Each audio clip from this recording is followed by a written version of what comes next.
नमस्कार दोस्तों, मेरा नाम है प्रदीप चौहान। दोस्तों, कहते हैं कि कई बार इंसान ज़्यादा खाने के चक्कर में गरम गरम खा लेता है और उस गरम खाने के चक्कर में मुंह जला बैठता है। ऐसा ही कुछ मुझे इस वक्त, सही में बताऊं, बीजेपी के साथ नज़र आ रहा है।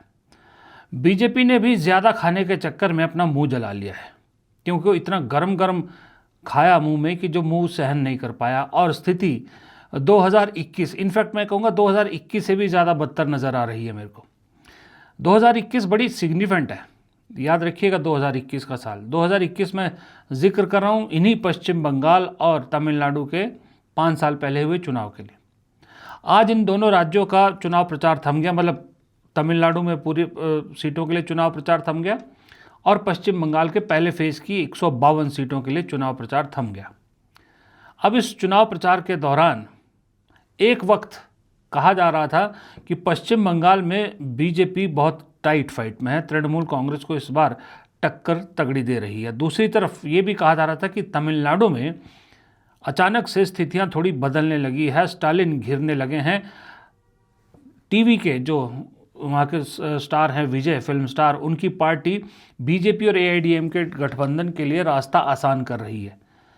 लेकिन अब मोदी जी ठहरे मोदी जी, बीजेपी ठहरी बीजेपी। इन्हें कम से तसल्ली नहीं होती और विश्वास नहीं होता, सबसे बड़ी बात।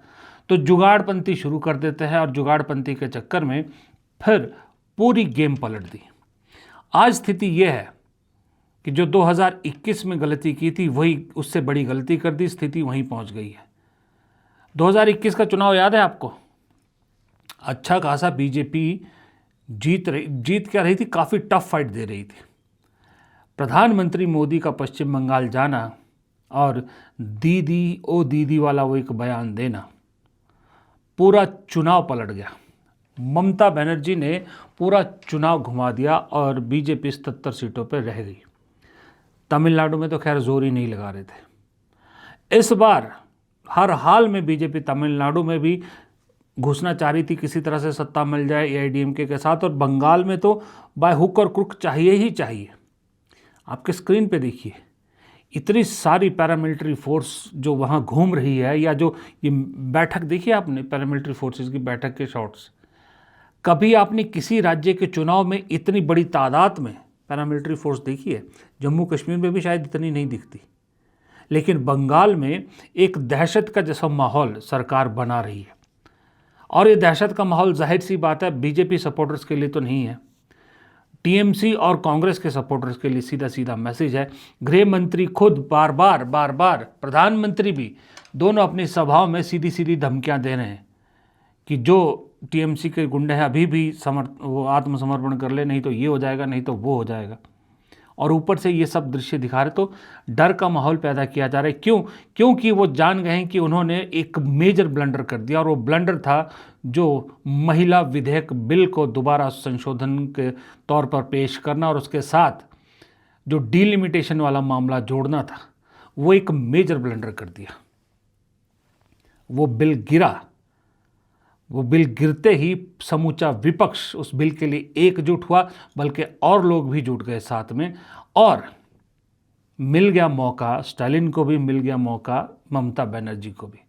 ममता बनर्जी ने ये कैंपेन उस दिन से शुरू कर दिए कि एक महिला के खिलाफ कितने लोग खड़े हैं। देखिए, बंगाली अस्मिता का फिर ममता बनर्जी ने जादू चला दिया, और आज की डेट में किसी से भी आप पूछ लीजिए, साफ कह रहे हैं कि बंगाल में अब स्थिति बीजेपी के लिए बिल्कुल भी माकूल नहीं है। ममता बनर्जी ने एक तरफ कर दी है सारी की सारी गेम। यहाँ तक कि सोचिए, कांग्रेस जो वहाँ अकेली लड़ रही थी, 294 सीट पर लड़ रही है, उसने भी जो सोचा था, राहुल गांधी एक दिन गए, कैंपेन किया, उसके बाद प्रियंका को भी जाना था, लेकिन उन्होंने भी अपना कैंपेन कम कर दिया, थोड़ा ढीला छोड़ दिया, ताकि बीजेपी अपने मकसद में कामयाब ना हो। इंडिया गठबंधन पार्टी ने, कांग्रेस की खासियत यह है, कांग्रेस की यहाँ तारीफ बनती है कि वहाँ अपनी पार्टी से ऊपर उन्होंने इंडिया गठबंधन को रखा है बंगाल में, इसलिए पूरा सिस्टम अपना बदला, पूरी स्कीम बदली, ताकि ममता बनर्जी जो है स्थिति मजबूत कर सके। और ये एक बिल ने, आप दिल्ली सर्किट में बात कीजिए, जो तृणमूल कांग्रेस और कांग्रेस के बीच में खाई बढ़ रही थी, उसको पाटने का भी काम कर दिया। दोनों पार्टियों को भी एक साथ ला के खड़ा कर दिया। इसलिए आप हैरान होंगे कि कांग्रेस खुद इंडिपेंडेंट चुनाव लड़ रही है, उसके बावजूद कांग्रेस के नेता ममता बनर्जी की जीत की गारंटी दे रहे हैं और साथ में जिस तरह से विपक्ष सत्ता पक्ष बीजेपी नौटंकी कर रही है महिला विधेयक को लेकर, उसका भी मजाक उड़ा रहे हैं। मैं दावे से कह रहा हूं कि वेस्ट बंगाल में ममता बनर्जी बनेगी चीफ मिनिस्टर और वहां तमिलनाडु में स्टालिन जो है वो बनेंगे। और ये जो पदयात्रा थी वो प्रैक्टिस है कि विपक्ष में ऐसे ही आंदोलन करना पड़ेगा इनको। ये पहली सरकार है जो सरकार में रह करके विपक्ष की प्रैक्टिस कर रही है। ममता बनर्जी के बारे में कौन नहीं जानता। ममता बनर्जी इस देश की इकलौती ऐसी नेता है जो रोड की राजनीति सबसे बेहतर करती है। प्रधानमंत्री अब तक मेरे ख्याल से गिन भी नहीं सकते, हज़ारों रोड शो कर चुके होंगे, लेकिन हमेशा गाड़ी में करते हैं। ममता बनर्जी को कभी आपने गाड़ी में रोड शो करते हुए देखा है? ममता बनर्जी पैदल चलती हैं, पैदल रोड शो करती हैं, और चाहे चुनाव हो चाहे ना हो, कोई मुद्दा हो, जब ममता बनर्जी को लगता है अब बात से नहीं बनेगी, सड़क पर उतर आती है। सड़क की राजनीति करने वाली इस महिला को, अकेली महिला को पूरा सिस्टम हराने में जुटा हुआ है, लेकिन हरा नहीं पा रहा है। दूसरी तरफ स्टालिन भी वो नेता है डीएमके के जो इस देश में जो सही में जो राजनीतिक नब्ज रखते हैं ना, नब्ज पकड़ते हैं, उनमें से एक है। वो कोई मौसमी वो नहीं है, मशरूम नहीं है कि जो मौसम के हिसाब से उगते हैं। उनको पिता से विरासत में मिली है कि ज़मीनी राजनीति और अपने वोटर्स की जो नब्ज़ है उसको कैसे पहचाना जाता है। डीएमके ने लगातार, स्टालिन जब से डीएमके के मुखिया बने हैं, पार्टी को मजबूत ही किया है, चाहे विधानसभा चाहे लोकसभा। 21 में जीते, अभी भी लोकसभा जीते 24 में, और अभी टाइट स्थिति लग रही थी, लेकिन जैसे वहाँ ममता के लिए मौका बन गया, वुमेन रिजर्वेशन वाला, ममता कह रही कि बात महिलाओं की कर रहे हैं और यहाँ एक महिला के खिलाफ पूरा सिस्टम लड़ रहा है। दूसरी तरफ स्टालिन को एक संजीवनी दे दी आपने कि देखिए दक्षिण भारत के कितने खिलाफ हैं ये बीजेपी, और हम दक्षिण भारत के लिए खड़े हैं, और साथ में पूरा साथ देने के लिए वहाँ पर कांग्रेस उतर आई है। कांग्रेस का मल्लिकार्जुन खड़गे 2-3 दिन से वहाँ जा रहे हैं, राहुल गांधी 2 बार जा चुके हैं वहाँ पर, केसी वेणुगोपाल वहाँ पर है, केरल की पूरी जो लीडरशिप है वो वहाँ पर है, कर्नाटका की लीडरशिप वहाँ पर है, तेलंगाना की लीडरशिप वहाँ पर है। सब के सब एक मकसद में जुटे हैं, क्योंकि खुद तो सिर्फ कांग्रेस 28 सीट पे लड़ रही है, लेकिन डीएमके को जिताने के लिए पूरा जोर लगा दिया है।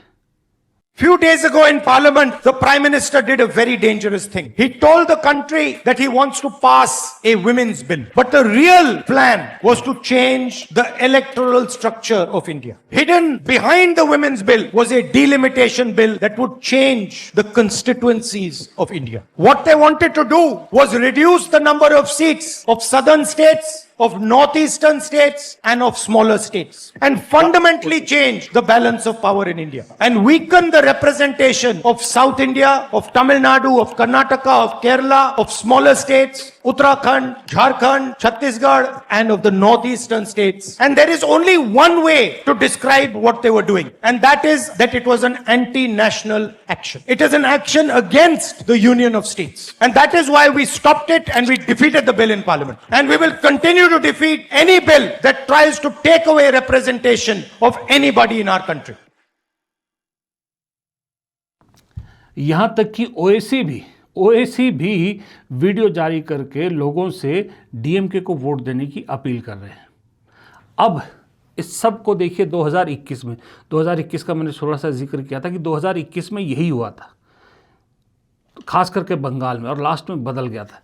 अब 2021 क्यों इंपॉर्टेंट मैं आपको बार बार दिला रहा हूँ, क्योंकि 2021 याद रखिएगा, 2021 में अगर बंगाल का चुनाव ना बदला होता, अगर बीजेपी किसी तरह से बंगाल में सत्ता में आ गई होती, तो 2024 का लोकसभा चुनाव वैसा नहीं होता जैसा हुआ। बीजेपी 240 पे नहीं टिकती, बीजेपी कहीं आगे बढ़ जाती, लेकिन उस एक गलती ने बंगाल का चुनाव बदला, बंगाल हाथ से गया। बीजेपी डेस्परेट हुई उसके बाद जीतने के लिए, और उस डेस्परेशन में वो हिंदुत्व को इतना एक्सपोज कर दिया कि वो ओवर एक्सपोज हो गया। हालत ये हो गई कि राम मंदिर का भी फायदा नहीं हुआ, अयोध्या तक हार गए। नतीजा 240 पे अटक गए। 2026 में फिर बड़ी गलती कर दी, इस बार 2021 से भी बड़ी गलती कर दी। इस बार तो सिर्फ ममता बनर्जी नहीं, इस बार तो पूरा जो दक्षिण है वो, मतलब जितना भी नॉन हिंदी बेल्ट है पूरा आपने अपने खिलाफ कर दिया। और सबसे बड़ी बात, विपक्ष एकजुट कर दिया। सोचिए, मैंने जैसे पहले कहा, यही हैरानी की बात है। बीजेपी को तो इसी बात पे हैरान हो जाना चाहिए, समझ में आनी चाहिए बात की, जो कांग्रेस तृणमूल के खिलाफ वहाँ लड़ रही है वो तृणमूल की जीत की बात कर रही है। अपना प्रचार ढीला कर दिया, प्रचार कम कर दिया। कुछ कैंडिडेट जो जीतने वाले कैंडिडेट हैं उनके लिए प्रचार कर रहे हैं, बाकी पूरे प्रदेश में नहीं घूम रही पार्टी। क्यों? क्योंकि अपने से ज़्यादा इंडिया गठबंधन को आगे रख दिया। अरविंद केजरीवाल भी समझ में आ गया, अरविंद केजरीवाल को समझ में आ गया बात कि सर्वाइवल मेरा भी इसी में ही है कि मैं इंडिया गठबंधन के साथ रहूं। बेशक पंजाब में कांग्रेस के साथ लड़ेंगे, नो डाउट, लेकिन अरविंद केजरीवाल को मालूम है अगर पंजाब हाथ से गया तो उनकी पार्टी को ख़त्म करने में 2 मिनट नहीं लगेंगे बीजेपी के। इसलिए ज़रूरी है कि इंडिया गठबंधन के साथ रहे। तो वो कहाँ पहुँच गए? तमिलनाडु में स्टालिन के लिए वोट मांग रहे हैं। वरना अरविंद केजरीवाल का तमिलनाडु से क्या लेने देना है? गुजरात में इस वक्त पंचायत चुनाव चल रहे हैं। अरविंद केजरीवाल गुजरात में होते अगर ये सब ना हुआ होता जो महिला विधेयक के नाम पर हुआ।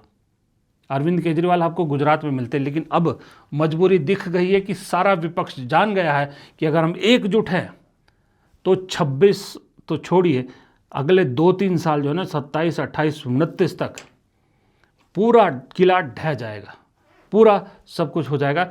ये एक गलती का नतीजा है, और वो गलती वही है कि ज़्यादा खाने के चक्कर में ज़रा गरम गरम खा गए, मुंह जल गया।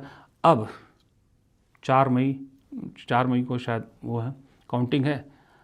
उस दिन सोचिए, खुदा न खास्ता ऐसा हो गया कि जहाँ सिर्फ एक जगह बीजेपी को अब उम्मीद बची है, असम, अगर वहाँ भी बाजी पलट गई, स्कोर 5-0 हुआ, तो शोर कहाँ मचेगा?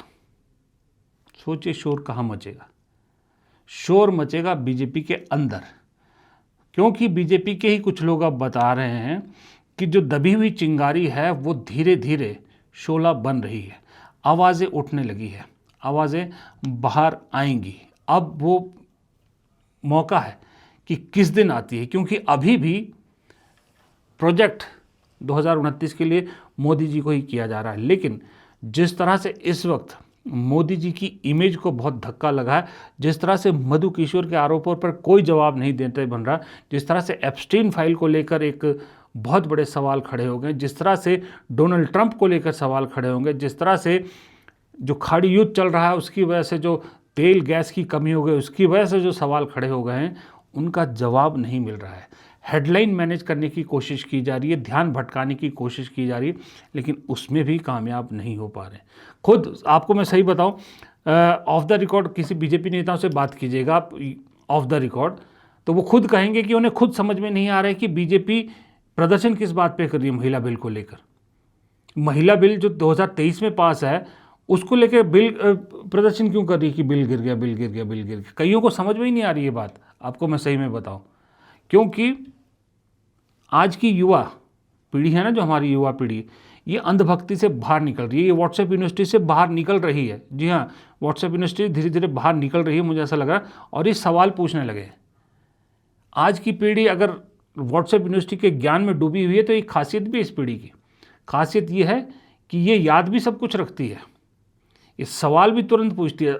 बेशक 70 साल पुराना ना जानती हो, 50 साल पुराना ना जानती हो, इमरजेंसी के बारे में ना जानती हो, लेकिन 12 साल में क्या हो रहा है ये तो उसको याद ही है ना, क्या वादे होते हैं, क्या पूरा होता है ये तो याद है ना, इसलिए वो सवाल पूछने लगे। और बीजेपी की सबसे बड़ी कमी है, सबसे बड़ी कमजोरी यही है, चाहे वो प्रधानमंत्री हो चाहे वो ग्राम पंच हो, सवाल से हर कोई भागता है, सवालों से हमेशा इनको एलर्जी रहती है। तो सवाल तो आएंगे और जवाब भी देना पड़ेगा। फिलहाल इस वीडियो में इतना ही। प्रदीप चौहान को दीजिए इजाज़त। नमस्कार।